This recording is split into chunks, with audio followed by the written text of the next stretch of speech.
नमस्कार, स्वागत है आपका हमारे खास प्रोग्राम में, जहां पर ये बात करेंगे कि आने वाले महीने में अब किस तरह से नॉन एग्री कमोडिटीज़ में यहाँ पर मूव्स रह सकते हैं। अगर बात हम यहाँ पर जून की करें तो ये काफ़ी मिक्स्ड महीना रहा, क्योंकि एक तरफ एनर्जी मार्केट्स को अगर देखें तो यहाँ पर कच्चे तेल, नेचुरल गैस में अच्छा खासा इजाफा देखने को मिला है। कच्चा तेल यहाँ पर 2 महीने की गिरावट के बाद इस महीने में पॉजिटिव क्यूज़ बनाता हुआ नजर आया है।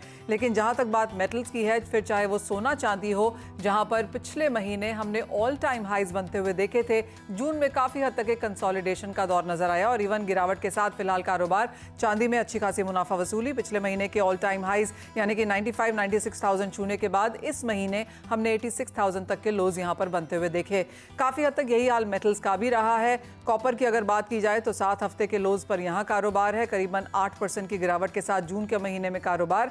वही हाल यहां पर एल्यूमिनियम का है, जिंक का है, जहां पर हमने 6 से 9% की गिरावट दर्ज होते हुए देखी है। निकल में 15% की गिरावट है।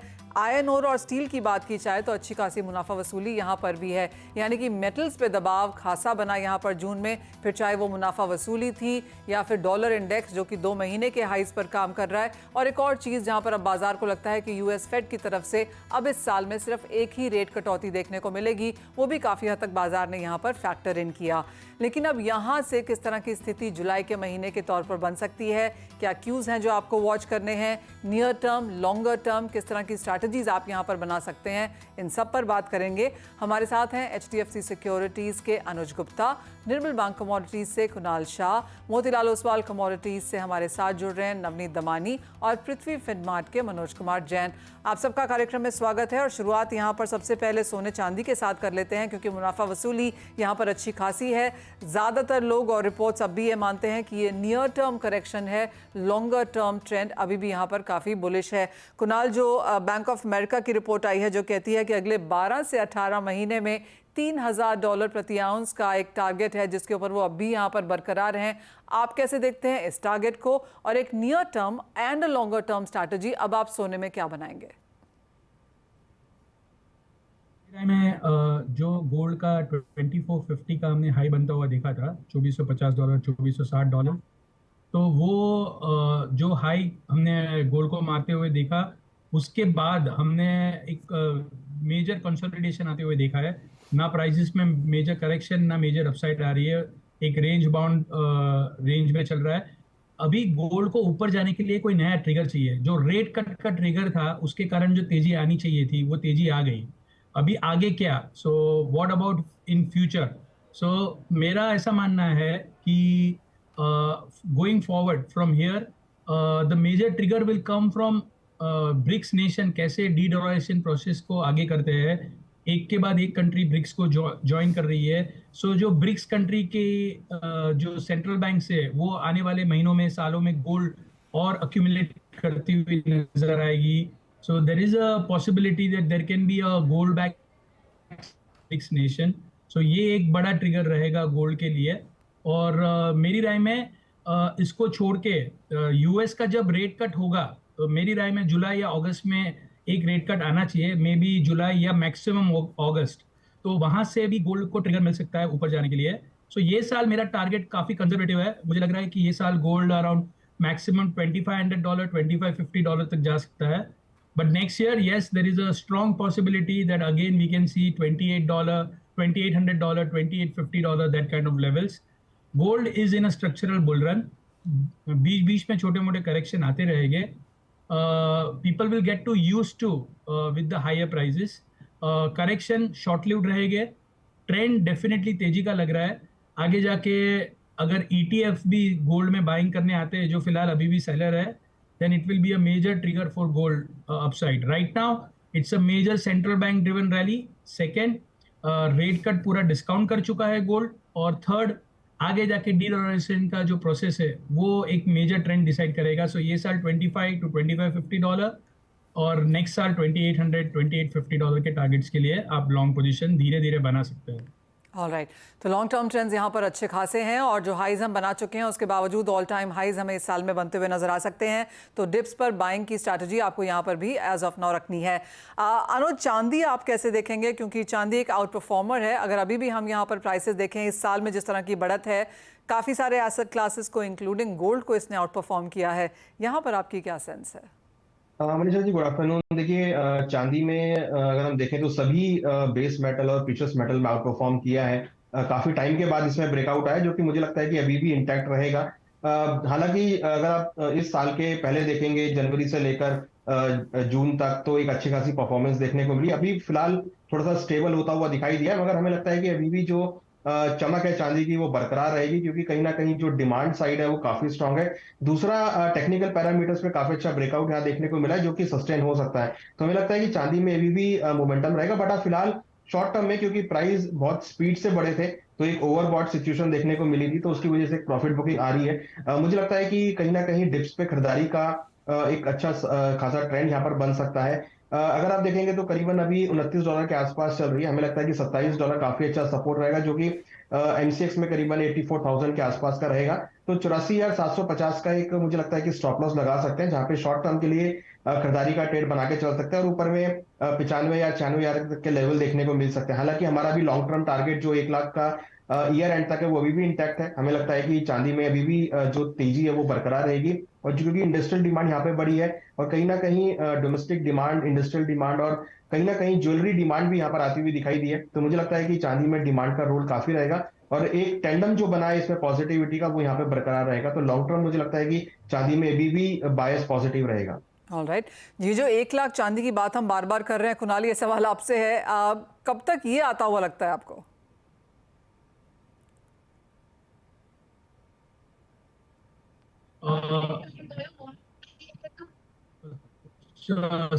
मेरी राय ऐसा लग रहा है कि मैक्सिमम 85,000 84,000 के लेवल्स आपको सिल्वर में दिखने मिल सकते हैं। सिल्वर के fundamental as compare to gold better है, बट फिलहाल हायर प्राइसेस के कारण हम इंडिया में और दूसरी जगह में भी देख रहे हैं कि डिमांड साइड पे थोड़ा डीजनरेशन हो रहा है। सो मैक्सिमम 85,000 इंडिया में, कॉमिक्स में 27-27.5 डॉलर, या मैक्सिमम $28 में, तो कंजर्वेटिवली $28 का होगा। यहाँ से 5-6% का फॉल मैक्सिमम आ सकता है, but eventually when the prices drops, I think the demand will री इमर्ज। और डिमांड सप्लाई सप्लाई साइड तो अभी भी टाइट है सिल्वर की, डेफिसिट कंटिन्यू रहेगी। सो मुझे ये जून या जुलाई में, फर्स्ट 15 दिन में, जुलाई के 15 दिन में भी अगर थोड़ी बहुत वीकनेस आती है, तो ये टाइम पे फिर से चांदी आपको अक्यूमुलेट करनी चाहिए। और मुझे लग रहा है धीरे धीरे सिल्वर फिर से 95 और may be in 6 figures after that. So overall मेरा सिल्वर में भी ध्यान तेजी का ही है। सी, सबसे बड़ा जो ट्रिगर है गोल्ड और सिल्वर के लिए, वो है यूएस और दूसरे सेंट्रल बैंक की मॉनेटरी पॉलिसी। सो जैसे ही इन लोग का वेस्ट की मॉनेटरी पॉलिसी का जब रिवर्सल होता है, जो इवेंचुअली होना ही है, they can not keep rates high for long, it will do more damage than cutting the rates. So एक पॉइंट ऐसा आएगा कि इनको इंटरेस्ट रेट कट करना ही पड़ेगा। Maybe that point is in July और in August, as per my understanding. सो जैसे ये होता है, तो पूरा जो ओवरऑल जो रुझान है बुलियंस को लेके, वो चेंज हो जाएगा। सो वो रेट कट साइकिल स्टार्ट हो गई है। सो डाउनसाइड तो वहां पे कट हो जाएगी, और धीरे धीरे लॉन्ग पोजीशन बिल्टअप होना चालू होगी। सो ये नेक्स्ट 15-20 दिन में जो भी फॉल आता है, जो भी करेक्शन आता है, that is a good time to accumulate. और ओवरऑल गोल्ड और सिल्वर का आउटलुक आने वाले 2 हफ्ते, 2.5 हफ्ते, 3 हफ्ते थोड़ा कमजोर रह सकता है, बट ओवरऑल ये करेक्शन में जो भी मान लेगा उसको अगस्त सितंबर ऑनवर्ड अच्छा रिवॉर्ड मिलेगा। नवनीत, ऐसा माना भी जाता है कि हम अगर हम चार्ट्स भी देखें यहाँ पर, सिक्लिकल चार्ट्स भी, तो यूजुअली जून जुलाई के महीने थोड़े से यहाँ पर ऑन द वीकर साइड होते हैं। आपको भी लगता है कि आने वाले 1 महीने में शायद कुछ और गिरावट देखने को मिल सकती है, और इन डिप्स का पूरा फायदा उठाना चाहिए खरीदने के लिए? मंथली ट्रेंड और मंथली पैटर्न तो काफी हद तक डिफाई कर दिया गोल्ड और सिल्वर ने। लास्ट 2 साल में जो हमने मोमेंटम और रैली देखी है, वो एक्चुअली कोई पैटर्न को नहीं फॉलो कर रही है। तो sell in May and go away, या ये जो भी नुआंसेस थे, वो अब वर्क नहीं कर रहे लार्जली। बट आई थिंक जो मेजर ट्रेंड है, आई थिंक कुणाल और सबने जो डिस्कस किया है, कि लार्जली एक जो बहुत बड़ी अंडरलाइंग रैली थी, विदाउट एक ब्रेक या विदाउट एक पॉज के साथ आई थी, जहां पर थोड़ा सा लगाम लाना जरूरी था। चांदी में करीब करीब 32-33% का नॉन स्टॉप रैली था, जिसका एक रीजनेबल करेक्शन हम ऑलरेडी प्राइसेस में आते हुए देख रहे हैं। अब रेट कट की पॉसिबिलिटी तो साल के शुरुआत से ही डिस्काउंट होती हुई नजर आ रही थी, बट एज वी सी कि कोई भी तरह का रेट कट नहीं आया, and I believe that before election एक कट आया तो आया। That is the kind of situation we are into. तो largely rate cut is not what we are banking on, but it is almost geopolitical stress that was driving gold prices, या अब central bank की buying है जो हम देख रहे हैं। मेरे हिसाब से रीजनेबल करेक्शन आप ऑलरेडी चांदी में देख रहे हैं। एट बेस्ट 82,000 84,000 के बीच में कहीं जाके स्टेबलाइज हो जाएगा, which should be a buying opportunity. Medium target अभी भी वही है कि अब की बार लाख के पार is a slogan that we are carrying, and by the end of the year lakh रुपए के आसपास या उसके ऊपर ही हम देख पाएंगे चांदी को। Similar thing if we see for gold, gold में भी एक रीजनेबल प्राइस एक्शन देखा है, एंड करीब करीब 5 साल में 105% के ऊपर का रैली था, 2 साल में करीब करीब 32-33% के आसपास का रैली था, which had to retrace and which is what we are undergoing.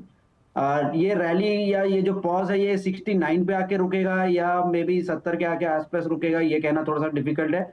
But जो करेक्शन है it should be treated as buying opportunity. शायद एक आध महीने का पेन और आ जाए प्राइसेस में, which could eventually take it to 68 also, but largely underlying tone bullish है। end of the year 74-75,000 के आसपास के टारगेट्स इंटैक्ट रहेंगे। ऑलराइट, तो ये तो बात हुई सोने चांदी की, जहां पर एक नियर टर्म वीकनेस हमने आते हुए देखी भी है। जून के महीने में गिरावट है, लेकिन खरीदारी की अपॉर्चुनिटीज आने वाले एक महीने में हम आपको बनता हुआ शायद देख पाएंगे। अब बात यहां पर मेटल्स की कर लेते हैं, क्योंकि यहां पर अप्रैल और मई के महीने बेहतरीन थे, अच्छे खासे हाइज बनते हुए नजर आए, मल्टी मंथ, मल्टी ईयर और ऑल टाइम हाइज हमने बनते हुए देखे। लेकिन जून के महीने में यहाँ पर कंसोलिडेशन बनती हुई नजर आई है, मुनाफा वसूली भी देखने को मिली। ज्यादातर मेटल्स यहाँ पर गिरावट के साथ हैं। मनोज जी, आपसे शुरुआत यहाँ पर कॉपर के साथ कर लेते हैं, क्योंकि यहाँ पर ऑल टाइम हाई से तो हम काफी गिर चुके हैं। $95-9600 टन के आसपास एक स्ट्रॉन्ग सपोर्ट भी बनता हुआ नजर आ रहा है। लेकिन अब जुलाई में किस तरह की रेंज और क्या ट्रेड्स देखेंगे आप? नमस्कार जी, बिल्कुल। यहाँ पे एक हमने अच्छी रैली जो है ओवरऑल बेस मेटल पेक में देखी थी, और इनफैक्ट जो कॉपर के जो प्राइस है वो लाइफ टाइम हाइस पर पहुंचते हुए नजर आए थे। हमने देखा था कि काफी चर्चाएं थी कि यहाँ पे फेड की तरफ से जो है 3 रेट कट 2024 में आ सकते हैं, उसी संभावनाओं के चलते। और हमने दूसरा यहाँ पे जो रशियन प्रोड्यूस जो मेटल है उसके ऊपर वेस्टर्न सैंक्शंस के चलते एक अच्छी रैली यहाँ पे ओवरऑल बेस मेटल पेक में आते हुए देखी थी। लेकिन जब हमने देखा कि यहाँ पे जो फेड रेट कट की संभावना है वो थोड़ी कमजोर पड़ती हुई नजर आई, तो जो एक रैली बनी थी, या हम कह सकते हैं कि एक ओवर इंथुजियाज्म था मार्केट में, वो कमजोर पड़ता हुआ नजर आया और ऊपरी लेवल से एक अच्छी मुनाफा वसूली फिर देखने को मिली है। लेकिन जिस तरह से हम यहाँ पे जो इंडस्ट्रियल डिमांड की बात कर रहे हैं, स्पेशली कॉपर, एल्यूमिनियम और जिंक की, और जिस तरह से जो है नई जो टेक्नोलॉजी इवॉल्व हो रही है, तो निश्चित रूप से आने वाले समय में ये मेटल्स अच्छा करेंगे। एक अच्छी रैली थी, उसके बाद यहाँ पे नेक्स्ट मंथ में भी थोड़ा कंसोलिडेशन जो है कीमतों में हम देखने को मिलेगा। लेकिन मेरा मानना है कि $8,800-9,000 ये कॉपर में निचले स्तरों पर अच्छे सपोर्ट जो है अब रहेंगे, और ऊपर में ये साल के आखिर तक हम वापिस एक बार $10,500 तक जो है कॉपर की कीमतों को जाते हुए देखेंगे। तो यहाँ पे डाउन साइड जो है थोड़ी लिमिटेड लगती है।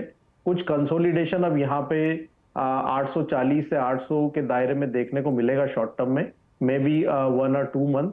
लेकिन by end of this year हमारा मानना है कि फिर से एक बार कीमतें जो है भारतीय बाजारों में अगर कॉपर की बात करें तो 890 तक के जो स्तर है वो देखने को मिल सकते हैं। वहीं अगर एल्यूमिनियम और जिंक की बात करें तो यहाँ ये मेटल भी जो है बेहतर दिखाई देते हैं, जिस तरह से हम देख रहे हैं कि ओवरऑल जो चाहे वो सोलार इंडस्ट्री हो या इलेक्ट्रिक इंडस्ट्री हो, यहाँ पे लगातार डिमांड बेहतर है। तो जिंक और एल्यूमिनियम भी बेहतर करते हुए नजर आएंगे। और अगर जिंक की बात करें तो साल के आखिर तक $3,100-150 एलएमई और भारतीय बाजारों में 310 तक के स्तर भी यहाँ देखने को मिल सकते हैं। शॉर्ट टर्म में थोड़ा कंसोलिडेशन रहेगा। वहीं अगर एल्यूमिनियम की बात करें तो यहाँ भी ऊपर में एलएमई की अगर बात करें तो $2,560 से $2,580 और भारतीय बाजारों में 270 तक जाने का पोटेंशियल है।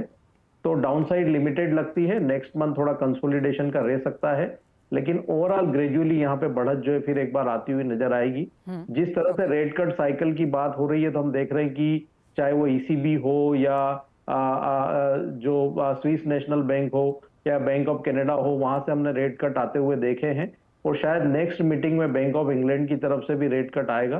तो निश्चित रूप से यहाँ पे जो इंटरेस्ट रेट का जो साइकिल है वो रिवर्स होता हुआ नजर आ रहा है, और वो लंबी अवधि में जो है इंडस्ट्रियल मेटल्स को सपोर्ट करता हुआ नजर आए। अनुज, आपकी अगर एक टॉपिक मेटल्स में हो तो कहाँ होगी?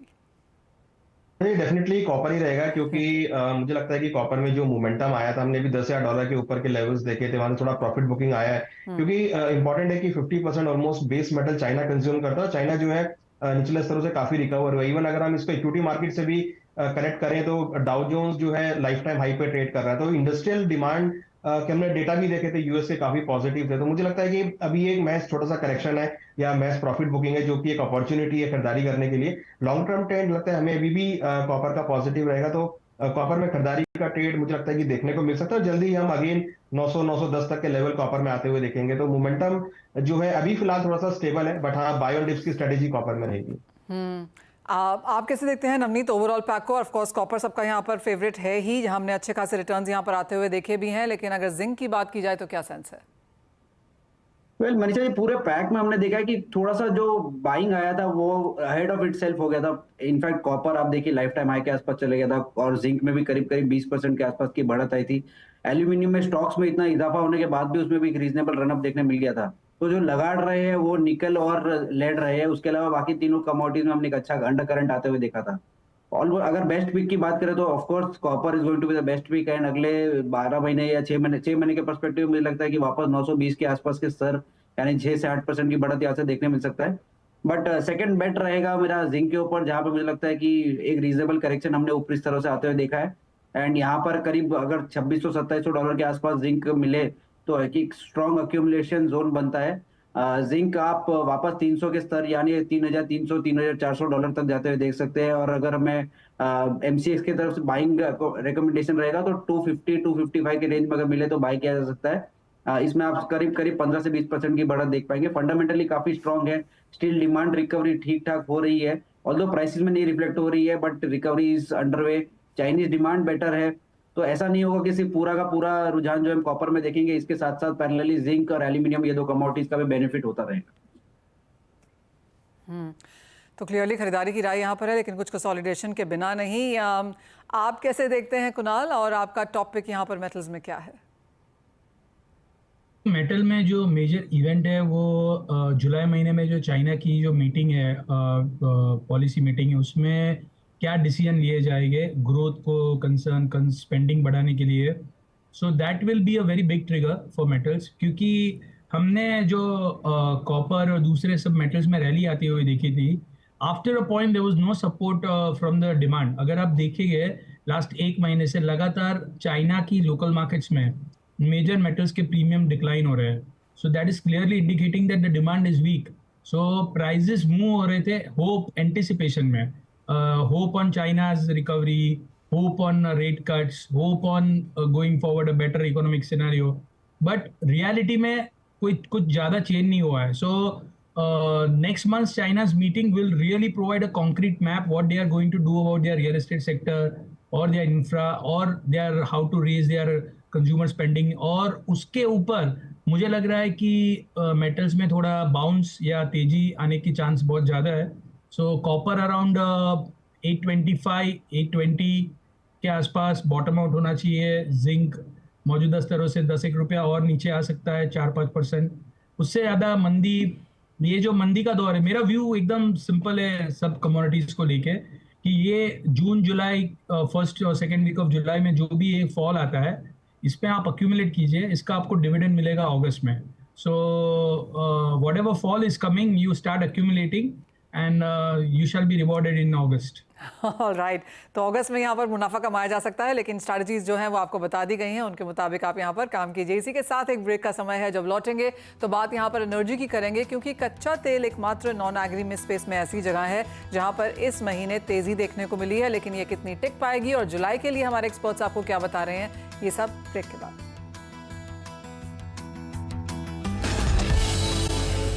बात अब कच्चे तेल की, जहां पर हमने 80 के ऊपर यहाँ पर WTI को और 85 के ऊपर ब्रेंट को जाता हुआ देखा है. ऑफकोर्स इसके हायर हाइज भी हमने यहाँ पर बनते हुए देखे हैं और इस महीने में यहाँ पर तेजी के साथ फिलहाल कारोबार बनता हुआ. कैसे देखते हैं आप मनोज जी कच्चे तेल को, और यहाँ से अब जुलाई के लिए कोई स्ट्रैटेजी बनानी हो तो आपको लगता है और तेजी देखने को मिलेगी? बिल्कुल मनीषा जी, हमने देखा है कि कच्चे तेल में जून के महीने में बहुत ही अच्छी बढ़त देखने को मिली है. जहां तक डिमांड का सवाल है तो यहाँ पे इंटरनेशनल एनर्जी एजेंसी की जो रिपोर्ट्स आई थी, उन्होंने भी जो सेकेंड हाफ है 2024 का, वहां पे 2 लाख बैरल प्रतिदिन से जो डिमांड है वो बढ़ाई है। और रेट कट का जैसे हम बात कर चुके हैं कि वो साइकिल यहाँ पे स्टार्ट होता हुआ नजर आया है। जियोपॉलिटिकल टेंशंस भी बने हुए हैं, तो वहां से भी कीमतों में लगातार सपोर्ट्स बने हुए हैं। तो हमारा मानना है कि जो नेक्स्ट मंथ है वो भी बेहतर रह सकता है कच्चे तेल के लिए। बड़ी गिरावट यहाँ पे देखने को नहीं मिलेगी, डिप्स में बाय की ही सलाह रहेगी। हमारा मानना है कि जुलाई महीने में 76 से 86 का जो रेंज है वो रह सकता है कच्चे तेल के लिए, WTI की बात करें तो।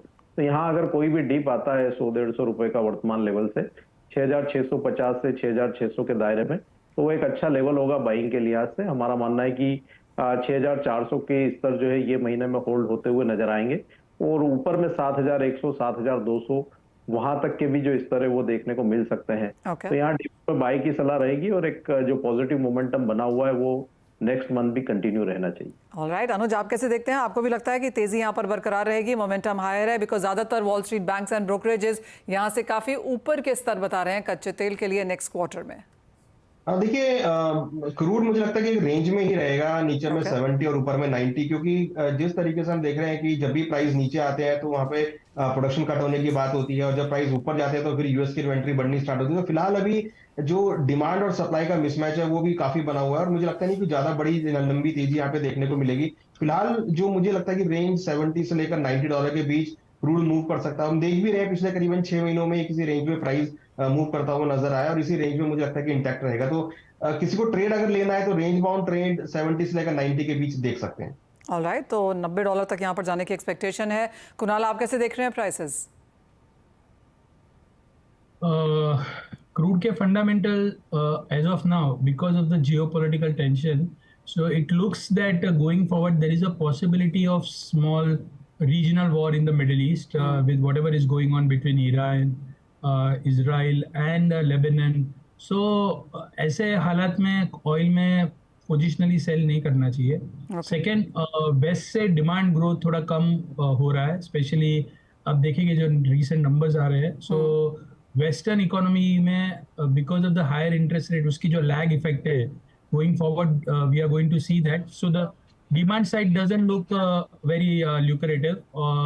Supply side पे अगर आप बात करेंगे तो supply side में जो OPEC का compliance है वो कहीं ना कहीं breach होता हुआ नजर आ रहा है। So the only thing which is driving oil prices is tension in the Middle East and the possibility of any major geopolitical can lead to a abrupt spike in oil prices. So my view is 75 seems to be the bottom for WTI.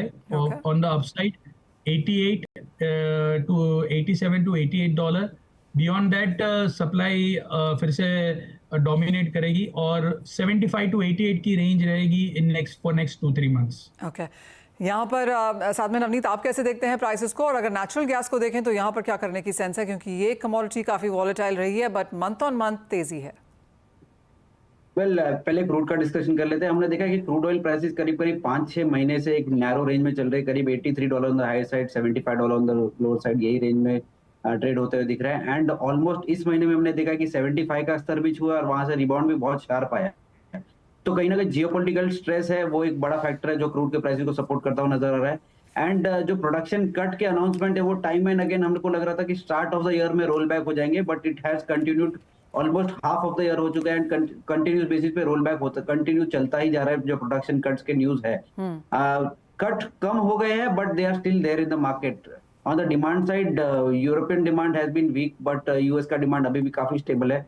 तो my sense is that निचले levels में almost $75 could be a bottoming level, but on the higher side maybe 90+ is where we see crude prices, because काफी range bound trading के बाद जब ये spring bounce होगा तो it could overshoot to a certain extent, and maybe 90 to 95 is where I see crude prices heading. Now natural gas में हमने एक मेजर कंसोलिडेशन का ट्रेंड देख रहे हैं लास्ट कुछ 2-2.5 महीनों से, बिकॉज प्रायर टू दैट हमने एक फॉलिंग ट्रेजेक्टरी में नेचुरल गैस प्राइस को देखा था। डिमांड और सप्लाई का कोई भी तरह का फिलहाल ऐसा कोई मिसमैच नहीं है जो कि प्राइसेस को एक क्लियर डायरेक्शन प्रोवाइड कर सके।